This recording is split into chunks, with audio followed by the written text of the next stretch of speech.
ኦርቶዶክስ ተዋህዶ ሃይማኖት አይሆነኝም በቃ ይሄኛው አያድነኝም ብለህ ፕሮቴስታንት መሆን ትችላለህ ሙስሊም መሆን ትችላለህ እዛ እጂ ማገልገል ነው እዛ ሄደህ የሄድክበትን ዓላማ ማሳካት እንጂ እዛ ሄደህ የወጣህበትን መሳደብ እኔ እንደው ስድቡ ሲፈለቀቅ ውስጡ ለምን ወጣው ምን አቀበጠኝ ለምን አርፍ ያለቀመጥም ነበር የሚል እሽጉን ስቀድ ቁጭት ነው የሚታየኝ እኔ ከእስልምናም አንተ ወደ እስልምናም ገብተህ ከሆነ ቁርአኑ ምን እንደሚል እዛው ማጥናት ነው እንጂ ያለብህ እስልምናውን መሽገህ ክርስትናውን ማጥቃት ክርስትናውስ መሽገህ እስልምናውን ማጥቃት ልክ አይደለም አንደኛ ሁለተኛ ከእምነት ወደ እምነት የሚሄዱ ሰዎች ለምሳሌ አንተ ክርስቲያን ነህ አይ በቃ ከዛሬ ጀምሮ የምድንበት እምነት እስልምና መሆኑ ገብቶኛ ብለህ ትሄዳለህ እዛ እንደሄድክ ወዳው ምትጀምሩ ቁርአን ማስተማር ነው ምትጀምሩ እንደ ስልጣን ያስፈልገውም እንዴ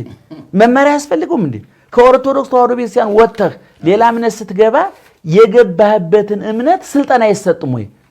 ኢየሱስ ክርስቶስ እያስተማረኮ ሐዲስ ኪዳን እኮ 3 ዓመት ከ3 ወር ነው እኮ የፈጀው ትምህርቱ ሐዋርያት ክርስቶስ እያስተማረ ሐዋርያት እየተማሩ ለዛውም የክርስቶስ ትምህርት በቃልም በተግባርም የታገዘ እኔ ህይወት እንጀራ ነኝ ብሎ እንጀራ ያበረከተ እኔ ዓለም ብርሃን ነኝ ብሎ አይን ያበራ እኔ ተንሳኤና ህይወት ነኝ ብሎ ሙት ያስነሳ እዛው ያሳየ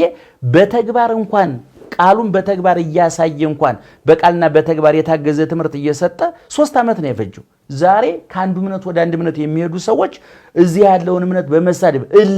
እልህኝነት ፈረንጆቹ ይሄን እልሃቸውን እውነቱን እርግፍ አድርገው የሃይማኖቱን ጉዳይ እርግፍ አድርገው ተተውታል ዛሬ ታቃለ ክርስትና አውሮፓ የገጠመው መከራ ዛሬ በምዕራቡ ዓለም ክርስትና ሙቶ ተቀብሯል እውነቱን ለመናገር እነሱ በሂዩማኒቲ ተከተውታል በሌላ ነገር ተከተውታል ክርስትና ሙቷል አፍሪካ ውስጥ ግን ዛሬ እንዳድስ ያገረሸ ስለሆነ ክርስትናውን በክርስትና ከመዳን ይልቅ በክርስትና መተዳደን ማደን ሌላውን ማደን ማጥቃት ማዋረድ ማሳፈር አንዱ እምነት ውስጥ ሌላውን እምነት መሳደብ ይሄ በእውነት እንደ ሰው ነውር ነው እንደ ህግ ወንጀል ነው እንደ ሃይማኖት ኃጢአት